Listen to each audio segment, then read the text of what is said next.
Buenas noches, distinguidas, distinguidos. Bueno, digo noche porque en el momento en que estoy grabando este video, aquí la República Dominicana es de noche. Pero mi saludo a todos y todas, independientemente del lugar donde nos estén viendo y la hora en que lo estén haciendo. Yo soy el doctor Francisco Pablo Fortuna y en esta ocasión quiero compartir con ustedes eh, acerca de algunos detalles a partir de lo que es nuestro modelo educativo, el modelo educativo dominicano, es decir, nuestro currículo República Dominicana es formado, es equiparado a partir de la integración de varios paradigmas de la educación a nivel de la historia. Y nuestro modelo, entonces, se hace llamar un modelo socioconstructivista. Importante que entendamos esto, y es socioconstructivista, ya el propio nombre nos está llevando a dos elementos, nos lleva al elemento social y nos lleva al elemento del constructivismo. A partir de lo dicho, entonces, debemos aclarar o debemos decir que son tres los enfoques centrales o principales que se refleja en lo que es nuestro modelo educativo. Y yo particularmente creo que hay otros enfoques que de forma secundaria, no de forma primaria, sino de forma secundaria y terciaria, si se puede decir, también coayudan con lo que es la formación de nuestro modelo educativo. Los tres enfoques principales, entonces, hablamos del enfoque histórico-cultural. Hablamos también del enfoque sociocrítico y hablamos del enfoque que se cree ha sido el más reciente, aunque de repente cuando analizamos sus componentes nos daremos cuenta que no es tan reciente. Pero como enfoque, se entiende que es el más reciente y tiene que ver con el enfoque por competencia. Es bueno aquí entonces nosotros señalar y mencionar algunos nombres que jugaron un papel importante en el desarrollo de distintos modelos. Y quizá deberíamos mencionar a otros, pero nos vamos a limitar, quizá por el tiempo del que disponemos para esta entrega, a cuatro nombres en particular. Tenemos el caso del psicólogo educador Jean Piaget, 1952. Jerónimo Brunner, 1960. David Ausubel, 1963. Y Lev Vygotsky, 1978.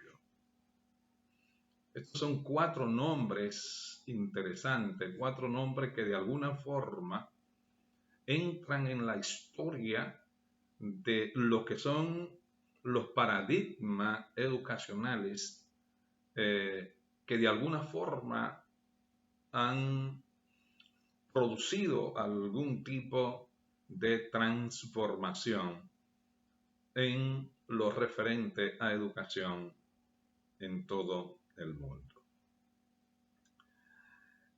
Introduciendo entonces lo que es el enfoque crítico-cultural, tendríamos que decir que este enfoque, como su nombre lo indica, toma como una de sus variables lo que tiene que ver con lo histórico. Es la primera variable que toma lo histórico y la segunda variable es lo cultural. Y cabe decir que este enfoque es un enfoque del siglo XX. Este enfoque histórico-cultural es del siglo pasado, del siglo XX. Y de alguna forma, se ancla o usa como base la psicología crítica. La psicología crítica lo toma como base. Toma un poco de lo que es la historia del individuo y asocia lo que es la historia del individuo con lo que es la cultura circundante en el entorno en el cual se ha formado el individuo. Y a partir de ahí entonces, se busca la forma o se busca la manera de que el aprendizaje pueda ser un aprendizaje que integre lo que tiene que ver con la historia del individuo con lo que es también la cultura del mismo. Este enfoque histórico-cultural, pues se le atribuye a Lev Vygotsky, era un psicólogo ruso que de alguna forma había sido influido con las ideas constructivistas de Jean Piaget que le había precedido, y él entonces le hace algunos tipos de modificaciones y entonces se entiende que el constructivismo también debe tomar en cuenta la historia y debe tomar en cuenta la cultura de los individuos. En el caso de nuestro currículo, pues toma, ¿verdad?, este enfoque y lo integra, entendiendo entonces que, digamos, quién es el individuo, la historia del individuo, la historia de su familia, la historia de su pueblo, la historia de quién es él, tiene un tipo de incidencia directa en lo que aprende. La cultura del individuo va a incidir en lo que aprende de alguna manera y en lo que le interesa aprender, porque es otro aspecto que necesitamos también aquí en esta parte dejar claro. Las personas aprenden y las personas lo que hacen es integrar conocimiento a partir de su interés, a partir de lo que le interesa, van agregando, van poniendo, digamos, conocimiento al que ya poseen. Por otro lado, tenemos que hablar de lo que es el enfoque sociocrítico. Y decir, por ejemplo, que el enfoque sociocrítico, como su nombre lo indica, va a partir de la filosofía y de la práctica pedagógica, a partir precisamente también del constructivismo. Y es importante que veamos que tanto el histórico-cultural como el sociocrítico se apoyan en ambos casos, se apoyan en lo que es el paradigma del constructivismo, que obviamente ya había hecho su aparición en Jean Piaget. Y es bueno aquí resaltar que Jean Piaget, antes de entrar directamente y pensar en la idea del constructivismo, había sido el ideólogo del cognitivismo, en contrapartida a el modelo conductual, que era el que más, digamos, el que más se utilizaba o el que se tenía como paradigma oficial casi en todo el mundo, a partir de los aportes de David Hume. Es importante que esto lo entendamos, que como contraparte al conductualismo, al paradigma conductualista, Jean Piaget piensa en el paradigma cognitivista. Luego entonces da el salto a lo que es el constructivismo. Y esto es interesante, pero ambos casos, el caso del enfoque histórico-cultural y el enfoque sociocrítico, en ambos casos se apoyan en el constructivismo. Y entonces es bueno que esto nosotros lo entendamos. El sociocrítico, por lo regular, va a tomar como base la problematización. Todo lo va a problematizar. Y la intención entonces de la problematización estará en el deseo de poder de alguna manera buscar respuesta a los diferentes problemas, los diferentes dilemas al que se enfrenta el ser humano, especialmente el que aprende. Es importante. La problematización. Problematización se va a convertir en la palabra clave de lo que es este enfoque sociocrítico. Problematización. Trabaja con la parte social, pero va a hacerle pregunta, va a formularle pregunta, va a utilizar la cientificidad o va a tratar de utilizar la investigación haciéndoles preguntas, tratando de problematizar y tratando de ver las respuestas que aparezcan a esas preguntas y que tiendan esas respuestas de alguna forma a traer soluciones a las diferentes problemáticas a las que se enfrenta el ser humano. Es bueno aquí destacar que este enfoque se origina en Alemania. Es en Alemania donde se origina este enfoque sociocrítico y es a partir de la Segunda Guerra Mundial. Y tiene lugar en el entorno de la Escuela de Frankfurt o de la Universidad de Frankfurt. Importante también este detalle. Ya sabemos entonces que es en el entorno de un contexto, del contexto universitario, de pensadores que de alguna forma, a partir del fenómeno de la Segunda Guerra Mundial, trataron de repensar la educación, repensar los modelos que hasta el momento se tenía y tratar de alguna forma de hacerlo mejor.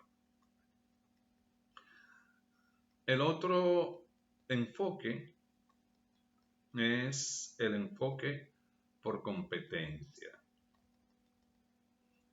Enfoque por competencia. Aquí es importante que nosotros entendamos que cuando se habla de competencia, en el enfoque por competencia, la idea central del enfoque es que el individuo, al final, al pasar por el proceso educativo, por el proceso aprendizaje-enseñanza, que es también el modelo que hace una inversión en la terminología, porque los demás modelos pensaban la educación a partir de la enseñanza y que de alguna forma se entendía la enseñanza como la transmisión de conocimiento. Pero a partir del enfoque por competencia, entonces se piensa el proceso a lo inverso.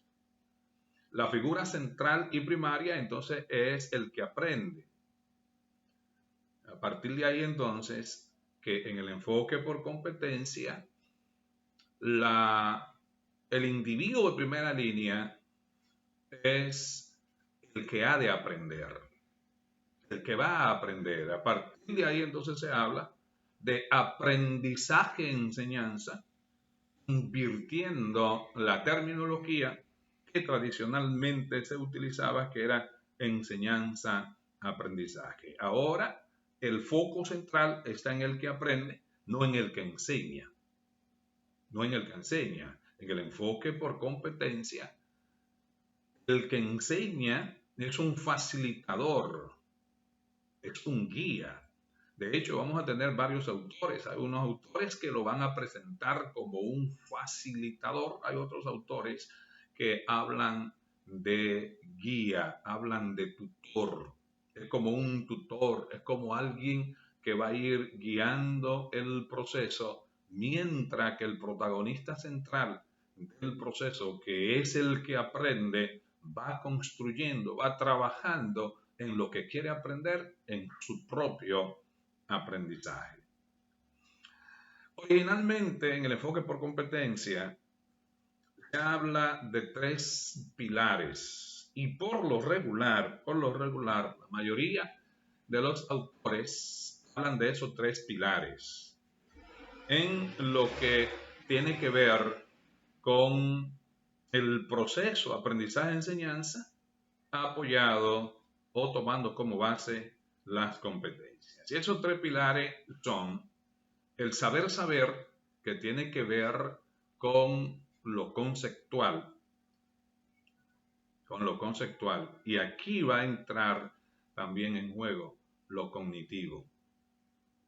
Por eso le decía que para mí, a mi juicio, hay los otros paradigmas educacional, de alguna forma, de forma secundaria o terciaria, se van a reflejar también a lo interno de nuestro modelo educativo, porque de hecho el propio modelo por competencia así también te lo va asumiendo. El saber tiene que ver con lo conceptual, tiene que ver con lo cognitivo, tiene que ver con lo que asumo, con lo que recibo, con lo que percibo, ¿no? Con lo que aprendo. El segundo pilar tiene que ver con la capacidad de eso que teóricamente aprendo, que conceptualmente manejo, ser capaz de llevarlo a la práctica. Que no se quede en la simple teoría, sino que sea capaz de llevarlo a la práctica, y de ahí entonces se habla del saber hacer. Saber hacer, que sería el segundo pilar. Lo que aprendo, lo que percibo, lo que recibo, ¿no? Mediante la parte teórica, mediante la parte conceptual. Eso entonces voy a llevarlo a la práctica, voy a ejecutarlo. No es simplemente que a mí yo aprenda que si yo junto un cable positivo con un cable negativo me va a producir una chispa, y que si le pongo un hilamento o le pongo de alguna forma una resistencia y en los extremos de la resistencia le pongo un cable positivo y un cable negativo, vas a aprender, vas a producir un tipo de luz. Bueno, eso lo aprendí a partir del concepto, a partir de la teoría. Pero esa teoría que aprendí, yo debo entonces llevarlo a la práctica. Yo debo saber si realmente en la práctica eso se da y cómo entonces yo puedo integrar ese conocimiento en la práctica y ver el filamento alumbrar y ver la chispa a partir de la unión de ese cable negativo con ese cable positivo. Entonces, eso nos lleva a ese segundo pilar, que es el pilar del saber hacer. El tercer pilar que la mayoría de los teóricos establecen tiene que ver con lo que es el saber ser. Saber ser. Y es bueno entender que aquí en el saber ser vamos a tener varias opiniones a partir de los teóricos, de lo que escriben sobre este enfoque por competencia. Por un lado, vamos a tener que algunos hacen referencia a el autoconocimiento, ese autoconocimiento que tengo de mí mismo, de la capacidad que tengo, de ese concepto que ya recibí en el saber y que ya lo llevé a la práctica en el saber hacer, que ahora yo sea capaz de conocerme a mí mismo sabiendo que soy capaz de ser, ¿verdad? Ser quien soy, conocerme a mí mismo. Algunos autores lo llevan por ahí, lo que tiene que ver con el saber ser. Otros autores lo van a llevar con relación a el entorno. Y aquí en el caso del currículo dominicano, la parte que más se aplica está ligada al entorno. Es decir, que la persona no solamente sea capaz de conocer, sino que sea capaz de hacer, y no solo que sea capaz de hacer, sino que sea capaz de poder integrar socialmente o integrarse socialmente con otros para servir entonces a lo demás a partir de lo que es. Pero aquí es importante porque hay algunos autores, y aquí quiero citar de forma directa a una maestra que tuve en la Universidad Católica Santo Domingo, a la fenecida Nuris Beltrés. Es interesante, el Nuris Beltrés, en una asignatura que nos impartió, en una maestría que estuvimos haciendo en docencia y gestión universitaria, ella presentaba de forma magistral que realmente no se trata de tres pilares en el enfoque por competencia,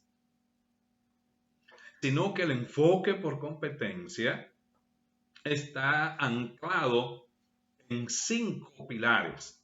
Y ella entonces añade, ella entonces va a interpretar de la primera forma en que le dije, va a interpretar el saber ser a partir del autoconocimiento que tenga de ti mismo. Pero ya decía algo importante, ella señalaba algo importante. El autoconocimiento de uno mismo es bueno. Sin embargo, ese autoconocimiento puede debilitarnos en otras áreas o puede hacernos pensar, tener entonces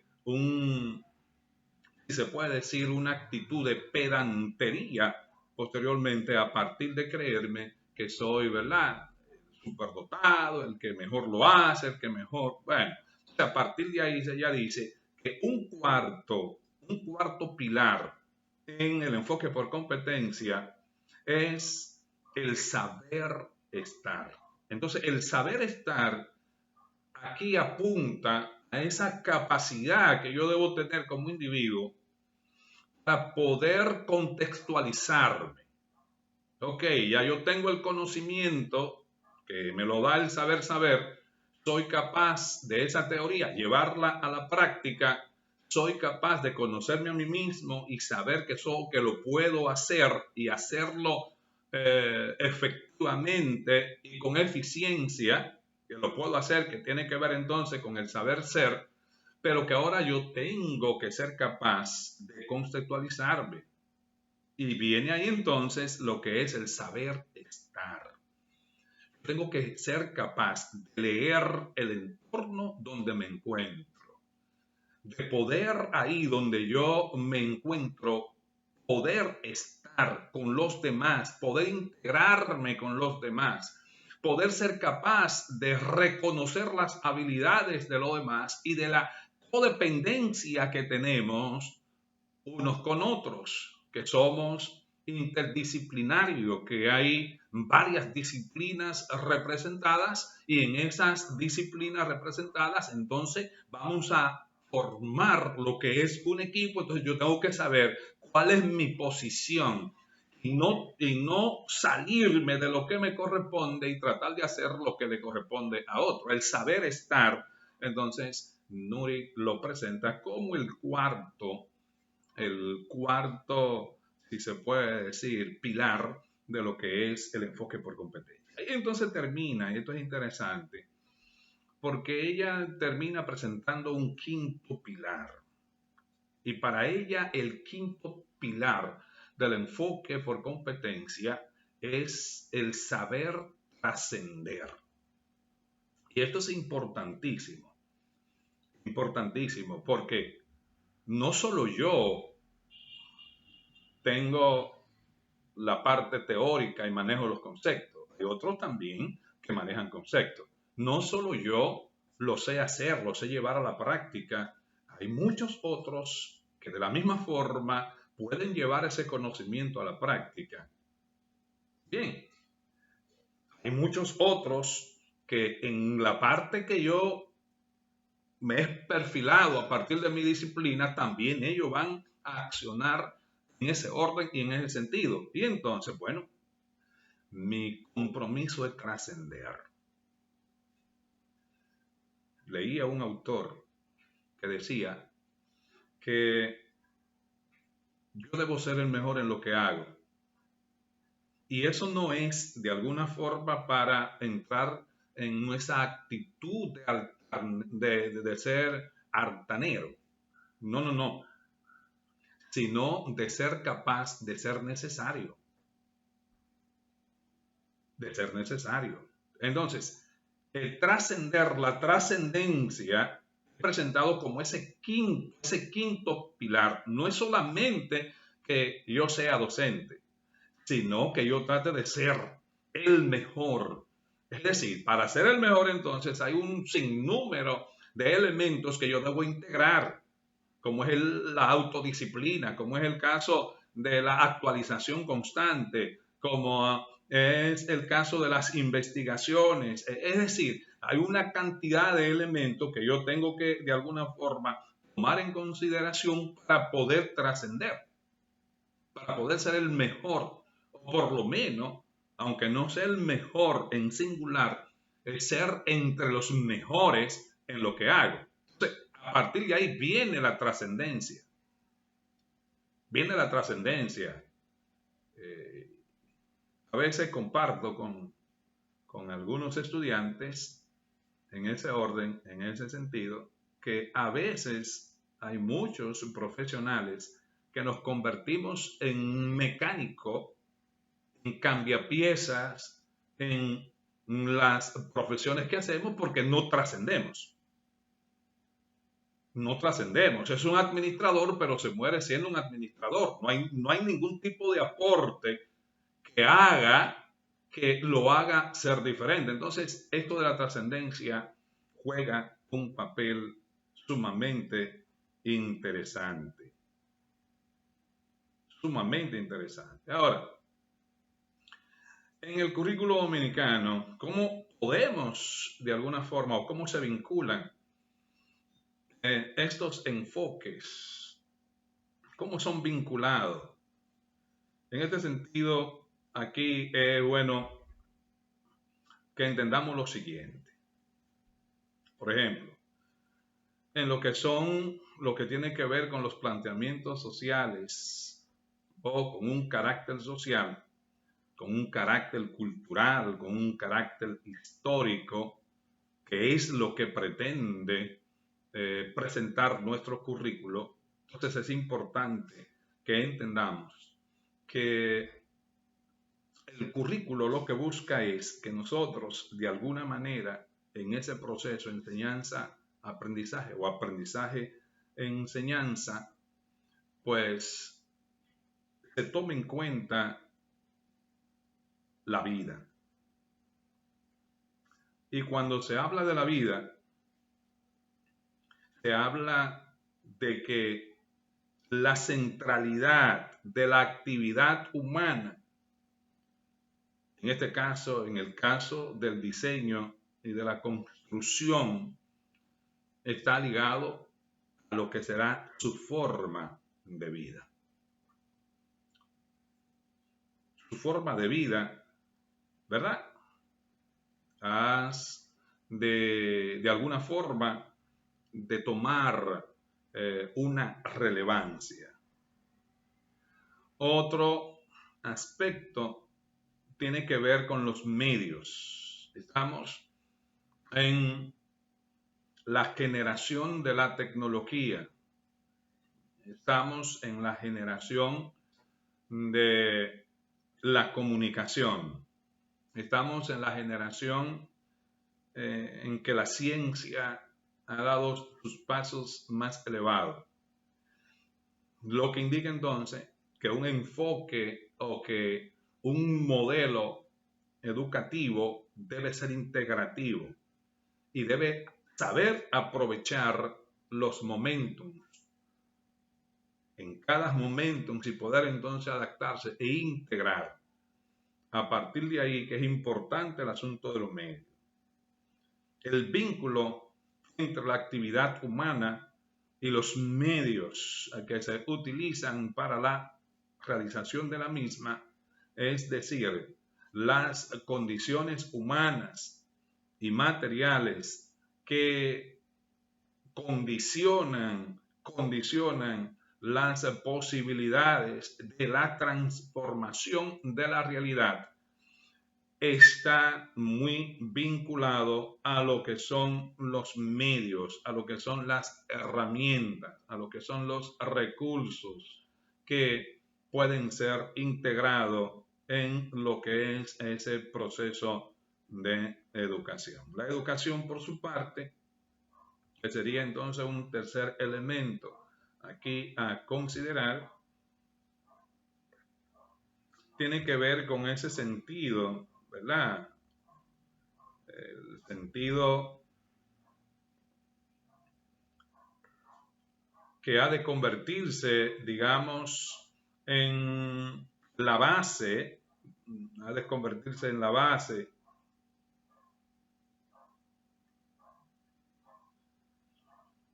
en esa base de la mediación cultural entre lo que es la cultura, lo que es la historia, lo que es el entorno y lo que es esa capacidad de poder integrar a partir de los propios individuos, a partir de lo que a ellos les interesa y lo que ellos van a querer integrar a sus conocimientos. En cuarto lugar, este modelo constructivista, socioconstructivista, también ha de darle importancia al lenguaje. Y es bueno que sepamos que la centralidad del lenguaje como modelo principal para lo que tiene que ver con la comunicación, con el pensamiento, ¿verdad? Con la coordinación de las acciones. Es muy importante el asunto del lenguaje, el asunto de la codificación y la descodificación. En la comunicación, estos dos elementos son sumamente importantes. El lenguaje juega un papel importante porque el lenguaje te va a dar el código, que debe ser manejado. Bien, el lenguaje te codifica y a través del conocimiento de ese lenguaje, entonces pueden ser descodificados o interpretados. Y finalmente, tenemos que hablar de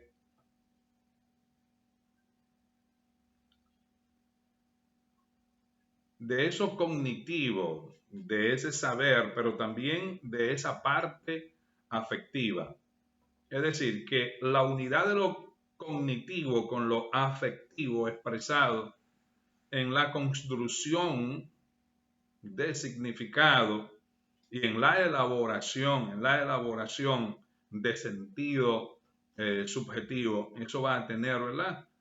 Un tipo de impacto muy importante en los individuos, los educando, en aquellos que son los protagonistas del aprendizaje. A veces hay ciertos bloqueos y nos damos cuenta que quizás uno de nuestros estudiantes hay algo que no le está entrando, como decimos popularmente, y que por más que de alguna forma hemos tratado de inducirle y de ayudarlo, no le entra y de repente simplemente un pequeño acto afectivo puede hacer la diferencia.